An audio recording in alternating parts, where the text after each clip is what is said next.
사사기 13장 13절에서 25절, 15절에서 25절, 13장 15절.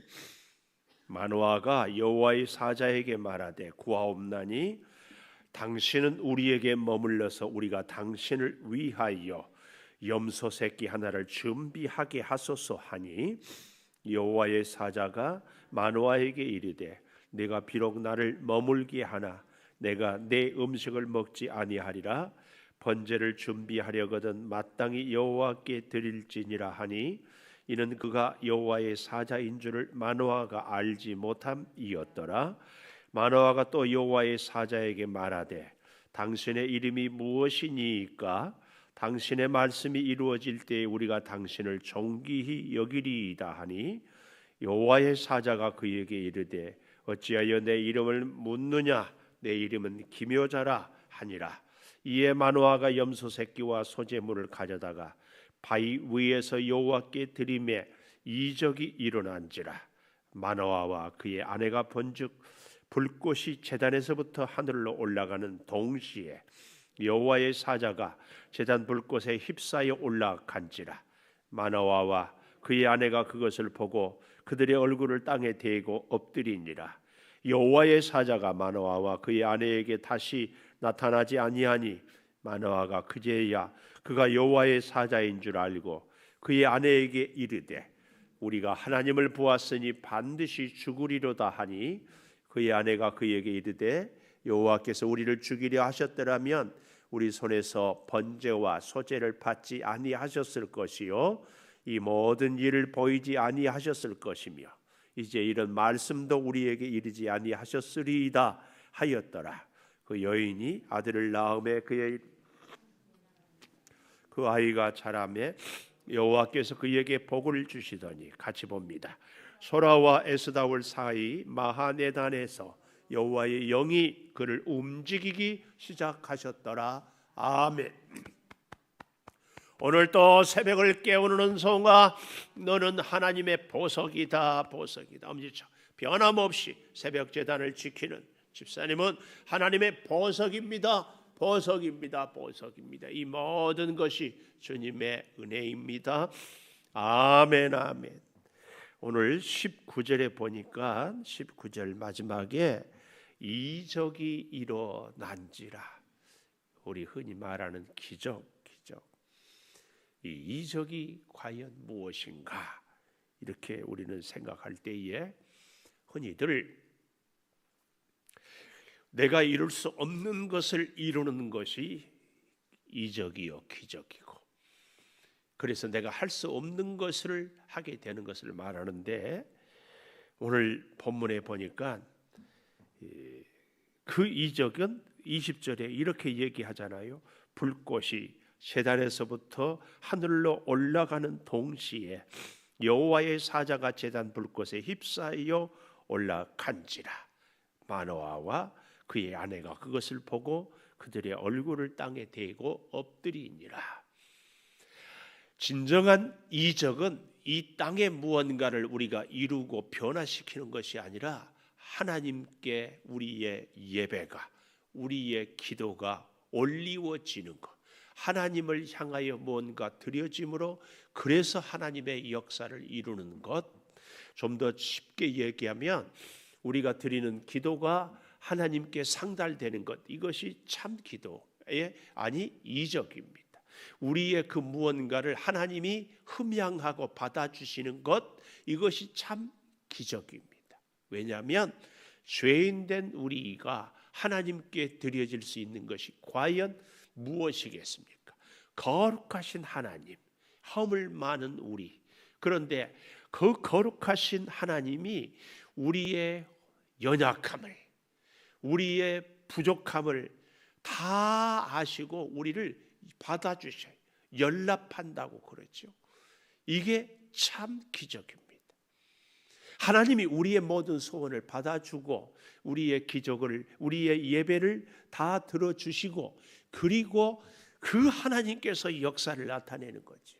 그러니까 이 땅에 우리의 소원이 이루어지는 것은 하나님의 능력의 결과여 열매이지, 그 모든 능력의 시작은 하나님께서 우리의 예배를 받으시는 데 있다.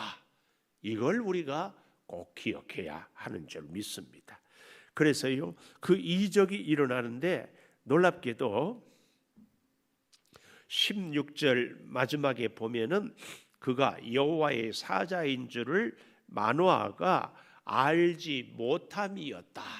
이 마노아는 삼손의 아버지인데 그의 이름의 뜻은 평안, 평강 이런 것인데, 아마 우리 미루어 짐작해는 마노아의 아버지가 블레셋에 얼마나 시달렸는지 이 아들만은 평안하게 살기를 원하는 마음으로 지 이름을 이렇게 짓지 않았을까 싶어요.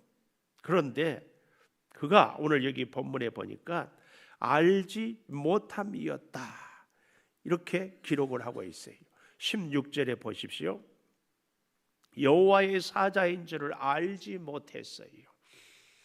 15절에 보면 마노아가 여호와의 사자에게 말하되 구하옵나니 당신은 우리에게 머물러서 우리가 당신을 위하여 염소 새끼 하나를 준비하게 하소서. 근데 마노아는 이 사람이 일반적인 사람이지 하나님의 사자인지를 알지 못하였다. 알지 못하였다. 우리가 영적으로 민감하지 못해도 하나님은 역사를 이루시는 분. 좀 더 쉽게 얘기하면 나는 내 인생을 모르지만, 나는 이 일이 어떻게 이루어질지 알 수 없지만 하나님은 알고 계시고, 그리고 내가 알지 못하더라도 하나님께 드려지는 예배를 받으실 때 하나님의 능력은, 기적은 일어난다 이것입니다.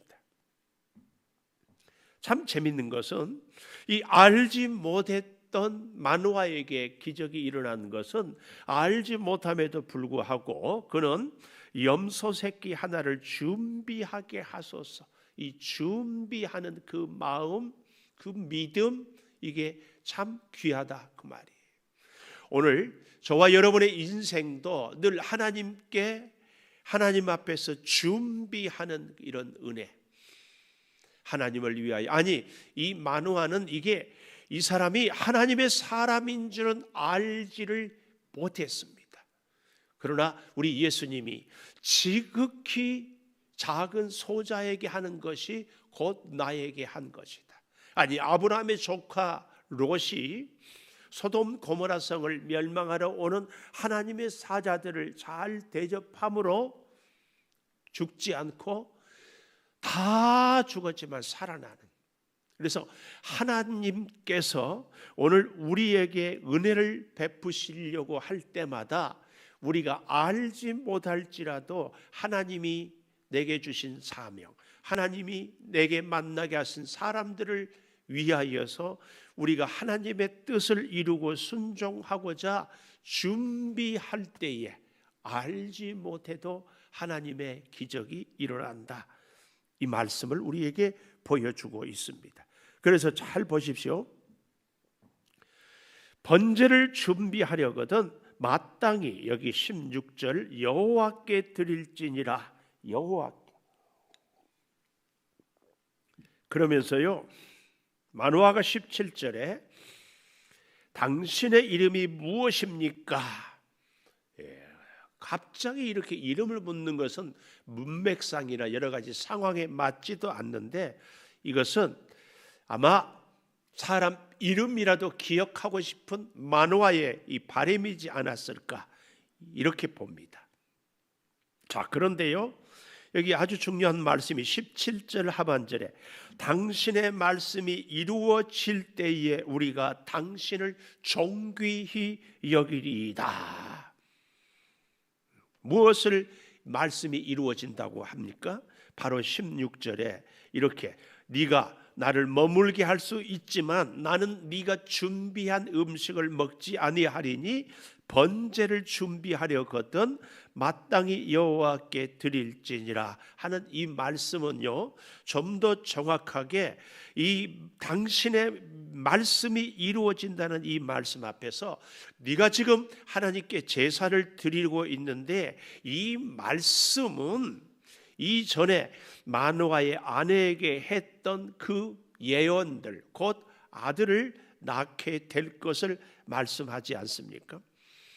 이것을, 이 소원이 이루어질 것을 마노아의 아내에게 얘기했다가 또 다시 아내에게 나타나고, 그래서 그 아내가 마노아를 데려와서 지금 이 마노아가 염소 새끼를 준비하고 하나님께 제사하고, 그리고 그 말씀이 이루어질 때에 우리가 당신을 존귀히 여기겠습니다.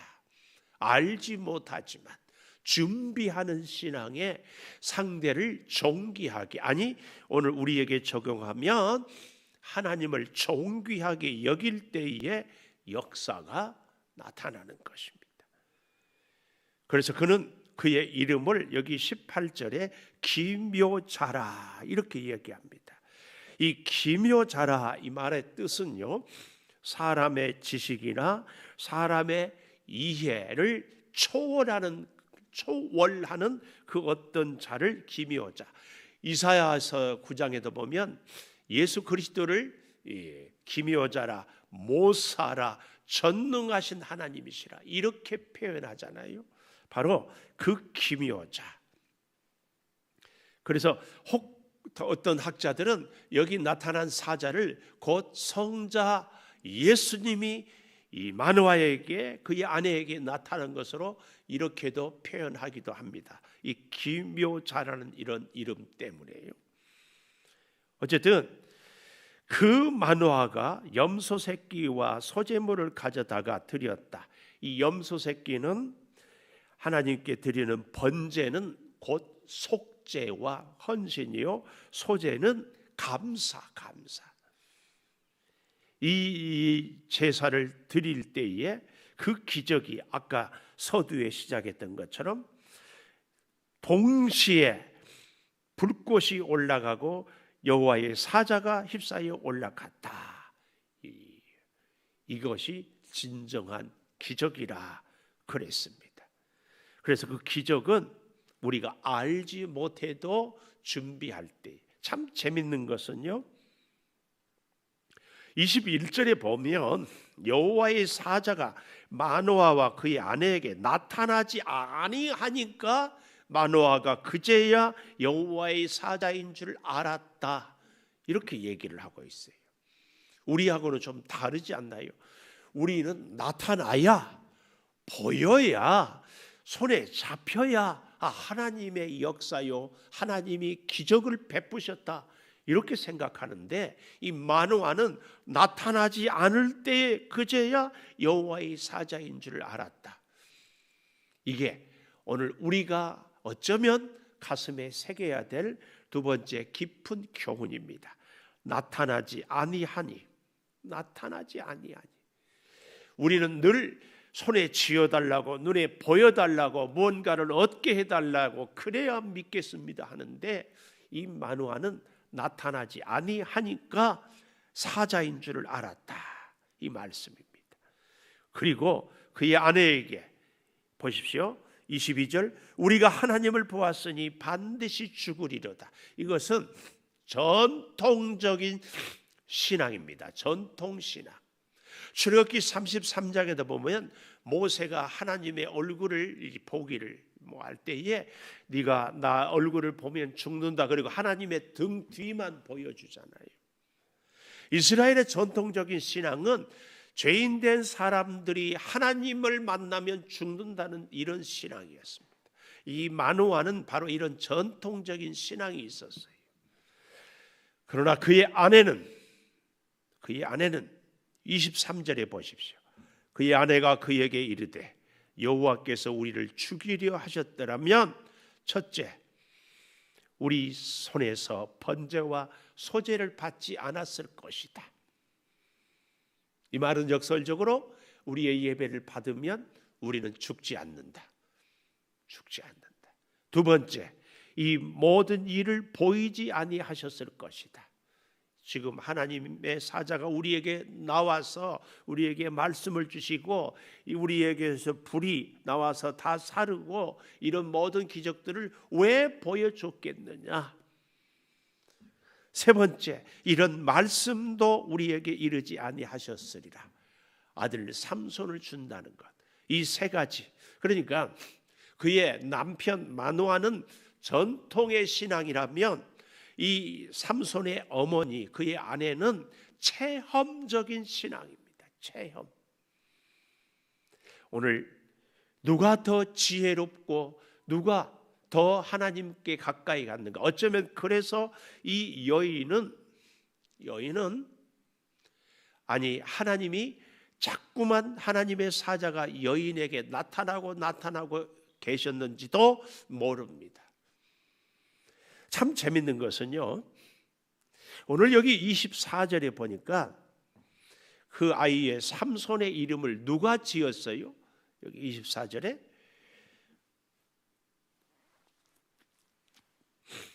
여기 24절에 보면 삼손이란 이름을 그 여인이 아들을 낳음에 그의 이름을 삼손이라 하니라. 그 여인이 삼손이라. 보통은 아버지들이 짓지 않습니까? 그런데 오늘은 여인이 그 이름을 삼손이라. 삼손의 뜻은 작은 태양. 그러니까 시대적으로 암담한 현실 가운데 태양처럼 빛나고 밝게 하나님의 역사를 이 이스라엘에 비추어서 구원하기를 원하는 그런 마음을 담고 있는 거죠. 삼손이라 여인이. 참 재밌는 것은 이 삼손은 단지파거든요. 이 삼손의 아버지 마노아와 이름 없는 여인 어머니는 굉장히 경건한 사람들인 것을 무엇을 통해서 알 수 있어요?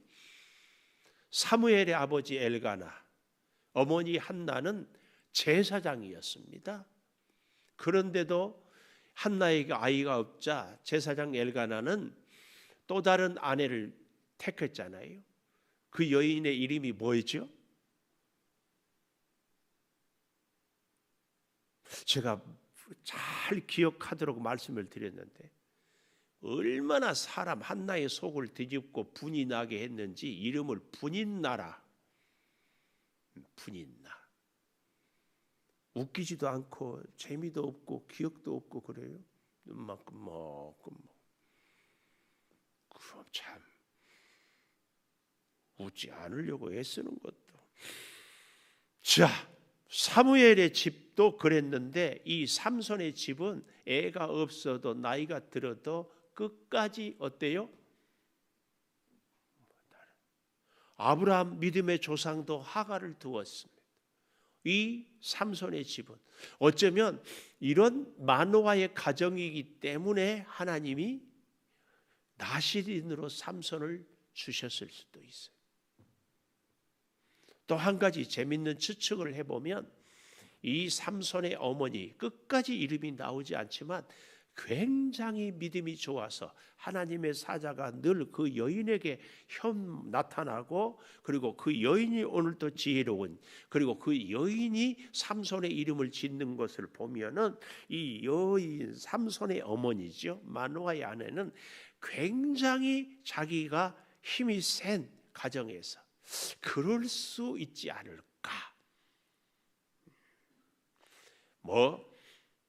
덩치도 크고 힘도 좋았을 수도 있고 가정의 주도권을 탁 쥐고 살아갈 수도 있지 않았을까.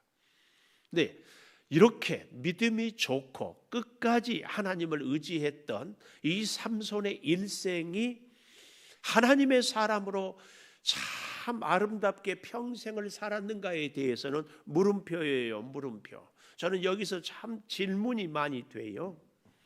이렇게 나실인으로 하나님이 했는데 삼손의 일생이 보면은 이렇게 말씀대로 잘 사는 것이 아니라 그가 에스타롯으로 또 뭐 드릴라로 혹은 블레셋으로 결국은 그의 인생이 눈이 뽑히고 물론 마지막에 다곤 신전을 무너뜨리고 하기는 했지만 참 파란만장한 생애를 보내잖아요.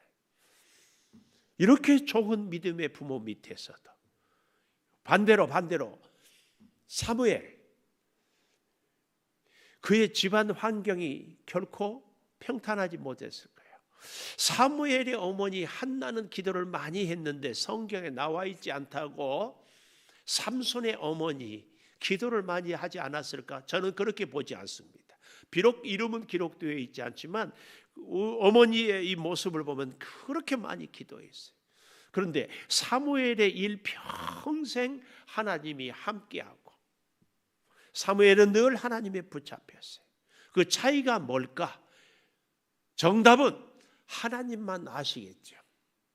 그러나 제가 굳이 저는 찾아본다면 삼손과 사무엘의 차이는 저는 거기서 봅니다. 사실은 사무엘을 길렀던 제사장 엘리는 정말 개떡 같은 제사장이거든. 그의 아들 나답과 아비후는 아론의 아들이고 홈리와 비느하스, 이 홈리와 비느하스는 정말 개차반이에요. 하나님께 제사하기 위해서 하면은 3살 갈고리를 갖다가 긁고 성전에 수고하는 여인들을 갖다가 이런 못된 짓을 했어요. 그런 엘리 제사장 밑에서 교육을 받았어도 사무엘은 정말 귀하게, 그래서 하나님의 말씀이 희귀할 때에 사무엘에게 말씀이 들려졌거든. 비결이 어디 있는가? 차이를 제가 분명히 말씀했어요. 첫째는 하나님의 은혜다. 이건 우리 사람이 알 수 없어요. 그러나 굳이 찾아본다면 사무엘과 삼손의 차이는 성전에서 자라는가? 오늘 여기 보십시오. 마지막 25절에 삼손은 소라와 에스다올 사이 마하네단에서 여호와의 영이 그를 움직이기 시작했다. 이 마하네단, 단의 진영이라는 뜻이에요. 진지. 나중에 이제 16장 31절에 가보면 여기서 죽임도 당하거든요. 사무엘과 삼손의 차이를 저는 그렇게 봐요. 성전에서 성전 중심으로 살아가고 성장하는가, 성전이 아닌 일반 진에서 살아가고 있는가.